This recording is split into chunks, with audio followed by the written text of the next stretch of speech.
কিরে আসিম মাহমুদ,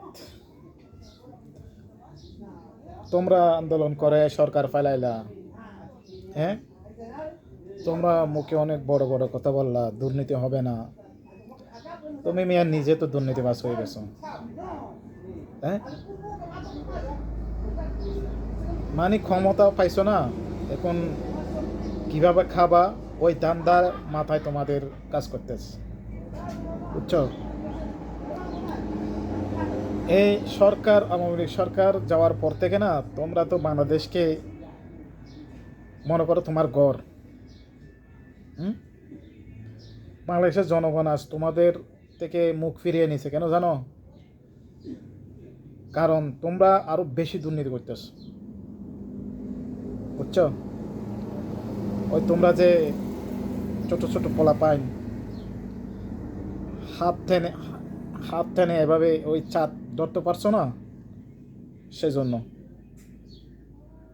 হুম, তোমরা কি কিসের কিসের জুলাই যুদ্ধ করছো? জুলাই যুদ্ধ করছে যারা মরে গেছে তারাই করছে। হ্যাঁ, তোমরা ওই ঘরের কোনায় বসে এই ফেসবুক লাইভে এসে চালিয়ে যাও চালিয়ে যাও এভাবে বলে বলে নেতৃত্ব দিচ্ছ, এটাই। আর বাংলাদেশে যাই সাধারণ মানুষগুলো মরে গেছে, এগুলো রক্তের উপর পা দিয়ে তোমরা যে ক্ষমতায় গেছো।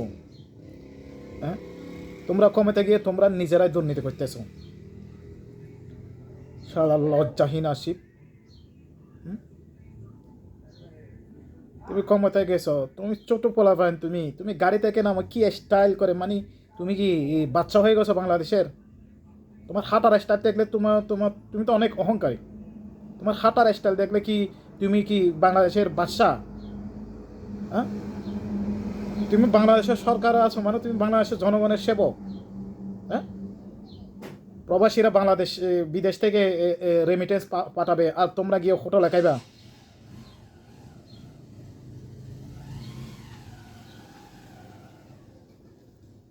কি অবস্থা, কি একটা অবস্থা করে ফেলছো বাংলাদেশে তোমরা।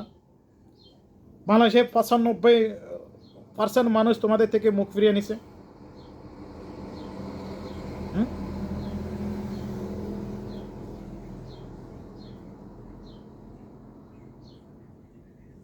তোমাদের লোক সাদাবাজি করতে গিয়ে ধরা খায়, লজ্জা লাগে না?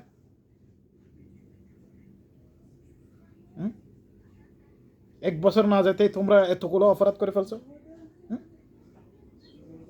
তোমরা যে বিএনপি আওয়ামী লীগের দোষ দাও, তারা তো অনেক বড় একটা দল। তাদের এমন কোনো উপজেলা নেই, তাদের ইয়া নাই, তাদের লোক নাই, তাদের সমর্থক নাই। তোমরা যদি ওই পর্যায়ে যেতা, তোমাদের দল এনসিপি, তোমাদের দল যদি ওই বিএনপির মতো মানে গ্রাম অঞ্চল পর্যন্ত যেতাম, অন্তত প্রত্যেক দিন তোমাদের এই এই সাদাবাজি খবরগুলো আসতো তোমাদের বিরুদ্ধে, বুঝছো?